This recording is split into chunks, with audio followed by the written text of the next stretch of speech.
Hi friends, welcome to Shamees kitchen. എല്ലാവർക്കും സുഖമാണല്ലോ. ഇന്നത്തെ നമ്മുടെ സ്പെഷ്യൽ എന്ന് പറയുന്നത് നമുക്ക് എല്ലാവർക്കും ഒരുപാട് ഇഷ്ടമുള്ള തട്ടുകട രുചിയിലുള്ള ചിക്കൻ ഫ്രൈ ആണ്.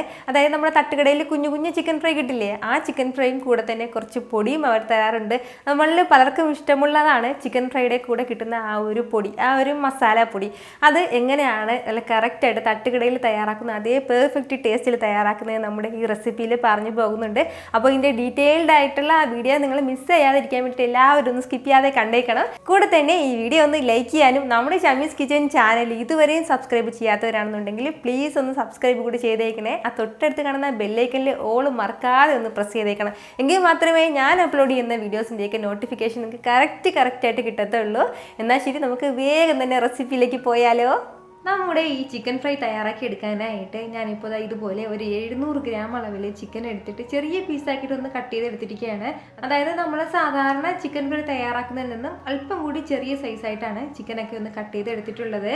അപ്പോൾ ഇത്രയും ആയിക്കഴിഞ്ഞാൽ ഇനി നമുക്ക് ഇതിന് വേണ്ടിയിട്ടുള്ള ഒരു മസാല കൂട്ടുകൂടി ഒന്ന് തയ്യാറാക്കി എടുക്കാം.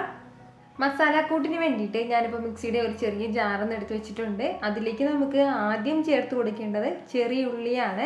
അപ്പോൾ ഞാനിപ്പോൾ ഇതുപോലെ ഒരു 20ഓളം ചെറിയ ഉള്ളി എടുത്തിട്ടുണ്ട്. ഈ ഒരു അളവിൽ അത് നമുക്ക് ഈ മിക്സിയുടെ ജാറിലേക്ക് ചേർത്ത് കൊടുക്കാം. കൂടെ തന്നെ പിന്നെ ഇനി നമുക്കിതിലേക്ക് വേണ്ടത് വെളുത്തുള്ളി അല്ലിയാണ്. അപ്പോൾ അത്യാവശ്യം വലിയ വെളുത്തുള്ളി അല്ലിയിൽ ഒരു 10ഓളം വെളുത്തുള്ളി അല്ലി എടുത്തിട്ടുണ്ട്, അതും കൂടി. അപ്പോൾ ചെറുതാണെന്നുണ്ടെങ്കിൽ ഒരു 15 വെളുത്തുള്ളി അല്ലിയെങ്കിലും നമുക്ക് ഇതിലേക്ക് ആവശ്യമായിട്ടുണ്ട്. കൂടെ തന്നെ ഒരു മീഡിയം സൈസിലുള്ള ഇഞ്ചി ഇതുപോലെ ചെറുതായിട്ടൊന്ന് അരിഞ്ഞെടുത്തിട്ടുണ്ട്. കാരണം ഇത് നമ്മൾ ഒരുപാട് പേസ്റ്റ് ആക്കാൻ വേണ്ടി പോകുന്നില്ല. അപ്പോൾ അതിൻ്റെ പേരിൽ ഇഞ്ചിയൊക്കെ നന്നായിട്ടൊന്ന് അരിഞ്ഞ് കിട്ടാൻ വേണ്ടിയിട്ടാണ് ചെറിയ രീതിയിൽ നമ്മളെല്ലാം ഇഞ്ചിയെല്ലാം ഒന്ന് ചെറുതായിട്ടൊന്ന് ഇതുപോലെ അരിഞ്ഞിട്ട് ഇതിലേക്ക് ചേർക്കുന്നത്. ഇത്രയും ആയിക്കഴിഞ്ഞാൽ ഇനി നമുക്കിതിലേക്ക് വേണ്ടത് ഏലക്കയാണ്. അപ്പോൾ മുഴുവൻ ഏലക്കയിൽ ഒരു 4 ഏലക്ക കൂടി ഇതിലേക്കൊന്ന് ചേർക്കാം. ഇതിനോടൊപ്പം തന്നെ പിന്നെ ഇനി നമുക്ക് ഇതിലേക്ക് വേണ്ടത് ഒരു 3 ഗ്രാമ്പൂവും കൂടിയാണ്. അപ്പോൾ ആ ഗ്രാമ്പൂ ചേർത്ത് കൊടുക്കാം. അതുപോലെ തന്നെ ചെറിയൊരു പീസ് അളവിൽ കറുവാപ്പട്ടയും കൂടി ആവശ്യമായിട്ടുണ്ട്. ഇത്രയും ആയിക്കഴിഞ്ഞാൽ ഇനി നമുക്കിതിലേക്ക് വേണ്ടത് പെരിഞ്ജീരകമാണ്. മുഴുവൻ പെരിഞ്ജീരകം 1 ടേബിൾ സ്പൂൺ നിറയെ എടുത്തിട്ടുണ്ട്. അപ്പോൾ അതുകൂടി ചേർത്ത് കൊടുക്കാം. എപ്പോഴും നമ്മുടെ ഈ ചിക്കൻ ഫ്രൈക്കൊക്കെ, തട്ടുകട ചിക്കൻ ഫ്രൈക്കൊക്കെ ഒരല്പം പെരിഞ്ജീരകം കൂടുതലായിട്ട് ഫ്രണ്ടിലുണ്ടാവും. അതുപോലെ തന്നെ 1 ടേബിൾ സ്പൂൺ അളവിൽ വറ്റൽമുളക് പൊടിച്ചതും കൂടി നമുക്ക് ആവശ്യമായിട്ടുണ്ട്, അതും കൂടി ചേർക്കാം. ഇത് ഇത്രയും ചേർത്തിട്ട് നന്നായിട്ട് തന്നെ നമുക്ക് ഒന്ന് അരച്ചെടുക്കാം. അതായത് ഒരുപാട് ഫൈനായിട്ട് അരച്ചെടുക്കേണ്ട, ചെറിയ രീതിയിൽ ഒന്ന് ക്രഷ് ചെയ്തെടുത്താൽ മതിയാവും. എന്നാൽ ശരി, ഞാൻ പെട്ടെന്ന് പോയി ഒന്ന് ക്രഷ് ചെയ്തെടുത്തിട്ട് വരാം. ഇതുപോലെ ഈ ഒരു രീതിക്കാണ് കേട്ടോ ഇതൊന്ന് ക്രഷ് ചെയ്തെടുത്തിട്ടുള്ളത്. അപ്പോൾ ഈ ഒരു ഇങ്ങനെ ഒന്ന് അരിഞ്ഞിട്ടുണ്ടാവണം കേട്ടോ. ഒരുപാട് അറിയാതിരിക്കാനും പാടില്ല, എന്നാൽ ചെറിയ രീതിയിലൊന്ന് അരിഞ്ഞിട്ടുണ്ടാവണം. ഇനി നമുക്ക് വേണ്ട എന്താണെന്ന് വെച്ചാൽ ഇതിൻ്റെ പകുതി അളവിൽ മാത്രം നമ്മുടെ ചിക്കനിലേക്ക് ചേർത്ത് കൊടുക്കാം. പകുതി നമുക്ക് മാറ്റി വെക്കേണ്ടതായിട്ടുണ്ട്.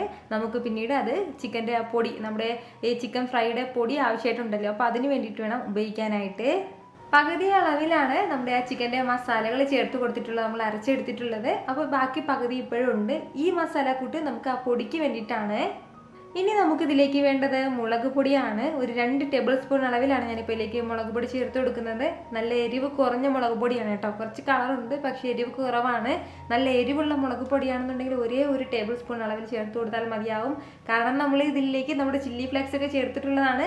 അതിൻ്റെ പേരിൽ അത്യാവശ്യം നല്ല എരിവൊക്കെ ഉണ്ടാവും. കൂടെ തന്നെ ഒരു 1 ടീസ്പൂൺ അളവിൽ കുരുമുളക് പൊടിച്ചതും കൂടി, ഒരു 1/4 ടീസ്പൂൺ അളവിൽ ഗരം മസാല പൊടിച്ചതും കൂടി നമുക്ക് ആവശ്യമായിട്ടുണ്ട്. നമ്മൾ നേരത്തെ ഏലക്കായും കറുവാപ്പട്ടയൊക്കെ ചേർത്തിരിക്കുന്നതിൻ്റെ പേരിൽ ഈ 1/4 ടീസ്പൂൺ അളവിൽ മാത്രം ഗരം മസാല മതിയാവും. ഇനി നമ്മുടെ ഈ മസാല കൂട്ടെല്ലാം നന്നായിട്ടൊന്ന് കോട്ട് ചെയ്തിരിക്കാൻ വേണ്ടിയിട്ട് ഒരു 2 ടേബിൾ സ്പൂൺ അളവിൽ കോൺഫ്ലോർ കൂടി ചേർത്ത് കൊടുക്കാം. ഇനി നമുക്ക് ഇതിലേക്ക് 1 ടീസ്പൂൺ അളവിൽ വിനാഗിരിയും കൂടി ആവശ്യമായിട്ടുണ്ട്. വിനാഗിരിക്ക് പകരം നമുക്കിതിലേക്ക് നാരങ്ങ നീരും ചേർക്കാവുന്നതാണ്. വിനാഗിരി ഉണ്ടെങ്കിൽ അത് തന്നെ ചേർക്കുന്നതാണ് ഏറ്റവും നല്ലത്. ഇനി നമ്മുടെ ഈ ചിക്കൻ ഇത്രയും ആവശ്യമായിട്ടുള്ള ഉപ്പും കൂടി ഒന്ന് ചേർത്ത് കൊടുത്തിട്ട് നല്ല രീതിയിൽ തന്നെ ഇതെല്ലാം ഒന്ന് മിക്സ് ചെയ്തെടുക്കാം. നമുക്ക് നമ്മുടെ ഈ മസാലക്കൂട്ടുകളെല്ലാം ചിക്കനിലേക്ക് ചേർത്തിട്ട് നല്ലതുപോലെ തന്നെ ഒന്ന് മിക്സ് ചെയ്ത് കുഴച്ചെടുത്തിട്ടുണ്ട്. ഈ ഒരു രീതിക്ക് ഒന്ന് കുഴച്ചെടുത്ത് കഴിഞ്ഞാൽ ഇനി നമുക്ക് വേണ്ട എന്താണെന്ന് വെച്ചാൽ ഇതൊന്ന് മാരിനേറ്റ് ചെയ്യാൻ വേണ്ടി വെക്കണം. അതായത് പുറത്ത് വെക്കുകയാണെന്നുണ്ടെങ്കിൽ 30 മിനിറ്റ് മതിയാവും, അതിൽ കൂടുതൽ സമയം വെക്കേണ്ട. ഫ്രിഡ്ജിൽ വെക്കുകയാണെന്നുണ്ടെങ്കിൽ മാക്സിമം 1 മണിക്കൂർ മുതൽ 1.5 മണിക്കൂർ വരെ ഫ്രിഡ്ജിൽ വെക്കാവുന്നതാണ്. ഫ്രീസറിലല്ല, സാധാരണ ഒന്ന് കൂളായിട്ട് ഇങ്ങനെ ഇരുന്നാൽ മതിയാവും. സമയം ഉണ്ടെങ്കിൽ അത്രയും സമയം വരെ നമുക്ക് ഫ്രിഡ്ജിൽ വെക്കാം. അപ്പോൾ ഞാനിപ്പോൾ ഒരു 30 മിനിറ്റ് ഇതൊന്ന് പുറത്ത് വെക്കുകയാണ്. അത്രയും സമയം കൊണ്ട് ഈ മസാലക്കൂട്ടും ഈ ഉപ്പും എല്ലാം നമ്മുടെ ചിക്കനിൽ നന്നായിട്ടൊന്ന് പിടിച്ചിട്ടുണ്ടാവും. ഞാൻ ഇതിപ്പോൾ മാരിനേറ്റ് ചെയ്യാൻ വെച്ചിട്ട് ഏകദേശം ഒരു 30 മിനിറ്റോളം ആയിട്ടുണ്ട്. അപ്പോൾ ഇത്രയും തന്നെ മതിയാവും. ഇനി നമുക്ക് പെട്ടെന്ന് തന്നെ എണ്ണ ഒന്ന് ചൂടാക്കി എടുക്കാം. നമ്മുടെ ഈ ചിക്കൻ എല്ലാം ഒന്ന് ഫ്രൈ ചെയ്തെടുക്കാനുള്ള എണ്ണ ഇവിടെ ചൂടാക്കാൻ വേണ്ടി വെച്ചിട്ടുണ്ട്. വെളിച്ചെണ്ണയിൽ വേണം നമ്മളതൊന്ന് ഫ്രൈ ചെയ്തെടുക്കാനായിട്ട്. ആദ്യം എണ്ണ നന്നായിട്ടൊന്ന് ചൂടായിട്ടുണ്ടാവണം. അതിനുശേഷം നമുക്കിതിലേക്ക് ഓരോ പീസായിട്ട് വെച്ച് കൊടുക്കാം.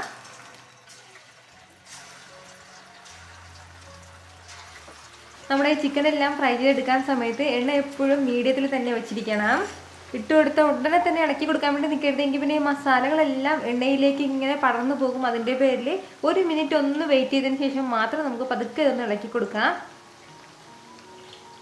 നമ്മുടെ ഈ ചിക്കനൊക്കെ ഇതുപോലെ ഒന്ന് മൊരിയാൻ തുടങ്ങിയിട്ട് ഏകദേശം 1 മിനിറ്റോളം ആയിട്ടുണ്ട്. ഇനി നമുക്കിതൊന്ന് പതുക്കെ ഇളക്കി കൊടുക്കാം. ഈ ഒരു സമയം മാത്രം പതുക്കെ ഒന്ന് ഇളക്കി കൊടുത്താൽ മതിയാവും.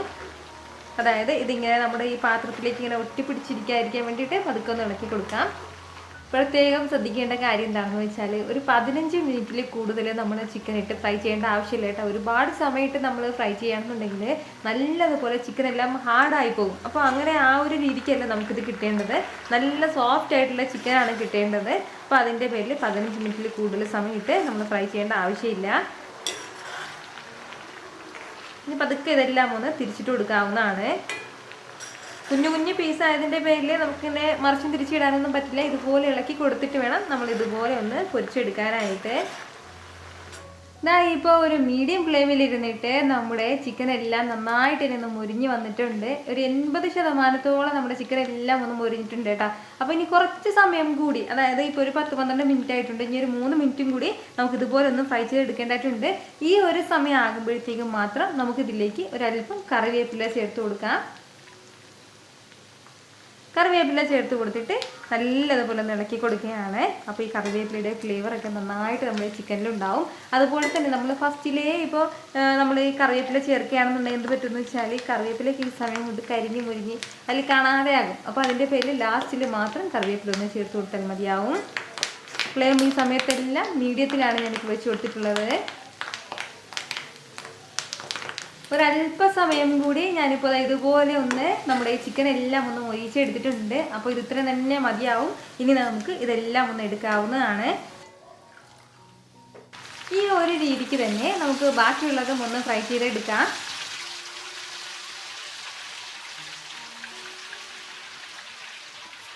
നമ്മുടെ രണ്ടാമത്തെ ചിക്കൻ ഫ്രൈ സെറ്റും ഇതുപോലെ നന്നായിട്ട് തന്നെ ഒന്ന് ഫ്രൈ ആയി കിട്ടിയിട്ടുണ്ട്. അപ്പോൾ ഇത്രയും ആയിക്കഴിഞ്ഞാൽ ഇത് നമുക്ക് എടുക്കാവുന്നതാണ്.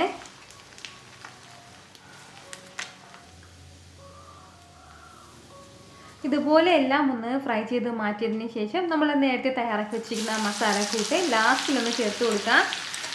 നമ്മളിത് ലാസ്റ്റിൽ ചേർത്ത് കൊടുക്കുന്നത് എന്താണെന്ന് വെച്ചാൽ ഒരുപാട് സമയം ഇട്ട് നമുക്ക് നമ്മുടെ ഈ ചിക്കൻ്റെ പൊടി വന്നിട്ട് ഫ്രൈ ചെയ്യേണ്ട ആവശ്യമില്ല. ഒരുപാട് കരിച്ചെടുക്കേണ്ട ആവശ്യമില്ല. അതിൻ്റെ പേരിലാണ് ഇപ്പോൾ ഈ പൊടിയെല്ലാം നല്ല രീതിയിൽ തന്നെ ഒന്ന് മൊരിഞ്ഞ് കിട്ടിയിട്ടുണ്ട്. ഇതുപോലെ ഒന്ന് മൊരിഞ്ഞ് തുടങ്ങിയിട്ടുണ്ട്. അപ്പോൾ ഈ ഒരു രീതിക്ക് ഒന്ന് മൊരിഞ്ഞ് തുടങ്ങുമ്പോഴത്തേക്കും ഇതിലേക്ക് നമുക്ക് ആവശ്യമായിട്ടുള്ള കറിവേപ്പില ചേർത്ത് കൊടുക്കാം. കറിവേപ്പിലയും കൂടി ചേർത്ത് കൊടുത്തിട്ട് നല്ല രീതിയിൽ എല്ലാം കൂടി ഒന്ന് ഇളക്കി കൊടുക്കാം. അതിനുശേഷം പെട്ടെന്ന് തന്നെ നമുക്കൊന്ന് എടുക്കാവുന്നതാണ്. നമ്മുടെ ഈ ചിക്കൻ ഫ്രൈയുടെ ആ പൊടി ഇഷ്ടമുള്ള ഒരുപാട് പേരുണ്ടാവും. അതിൻ്റെ ഫേവറേറ്റ് ആയിട്ടുള്ള ഒരുപാട് പേരുണ്ടാവും. അപ്പോൾ ഈ ഒരു രീതിക്ക് നമുക്ക് ചിക്കൻ ഫ്രൈയുടെ പൊടി തയ്യാറാക്കി എടുക്കാവുന്നതാണ്. തട്ടുകടയിലൊക്കെ ഇതുപോലെ സെപ്പറേറ്റ് ആയിട്ടാണ് പൊടിയെല്ലാം ഒന്ന് പൊരിച്ച് വയ്ക്കുന്നത്. എങ്കിൽ മാത്രമേ നമുക്ക് ആവശ്യത്തിന് എടുത്ത് തരാൻ വേണ്ടി പറ്റുള്ളൂ. നമ്മുടെ ഈ ചിക്കൻ ഫ്രൈ നിങ്ങൾക്ക് എല്ലാവർക്കും ഇഷ്ടമായിട്ടുണ്ടല്ലോ. കൂടെ തന്നെ നമ്മുടെ ചിക്കൻ ഫ്രൈയുടെ കൂടെ കിട്ടുന്ന ആ പൊടിയും നിങ്ങൾക്ക് എല്ലാവർക്കും ഇഷ്ടമായിട്ടുണ്ടാവുമല്ലോ. ഉറപ്പായിട്ട് ഇതുപോലെ അടുത്ത പ്രാവശ്യം ചിക്കനൊക്കെ വാങ്ങുമ്പോൾ ട്രൈ ചെയ്ത് നോക്കിയേക്കണം കേട്ടോ. എന്നിട്ട് നിങ്ങളുടെ ഫീഡ്ബാക്ക് കൂടി എനിക്ക് മറക്കാതെ ഒന്ന് അറിയിച്ചേക്കണം. കാരണം നിങ്ങളുടെ ഫീഡ്ബാക്ക് കാണുമ്പോഴായിരിക്കും അത് മറ്റുള്ളവർക്കും തയ്യാറാക്കി നോക്കണം എന്നുള്ളൊരു പ്രചോദനം ഉണ്ടാകുന്നത്. അപ്പോൾ ഈ വീഡിയോ ഇഷ്ടമായാൽ ഇതൊന്ന് ലൈക്ക് ചെയ്യാനും കൂടെ തന്നെ നിങ്ങളുടെ ഫ്രണ്ട്സിനും ഫാമിലിക്കും എല്ലാവർക്കും ഇതൊന്ന് ഷെയർ കൂടി ചെയ്ത് കൊടുത്തേക്കണം. ഇതുപോലുള്ള റെസിപ്പിക്ക് വേണ്ടിയിട്ട് ഷമീസ് കിച്ചൻ ചാനൽ ഫോളോ ചെയ്യാനും സബ്സ്ക്രൈബ് ചെയ്യാനും ആരും മറക്കരുത്. വീണ്ടും നല്ലൊരു ഉഷാർ വീഡിയോ ആയിട്ട് നാളെ 2 മണിക്ക് കാണാം. അതുവരേക്കും എല്ലാവരും ഹാപ്പി ആയിട്ടിരിക്കുക, സന്തോഷമായിട്ടിരിക്കുക, എല്ലാവരും സേഫ് ആയിട്ടിരിക്കണം. Take care dear friends.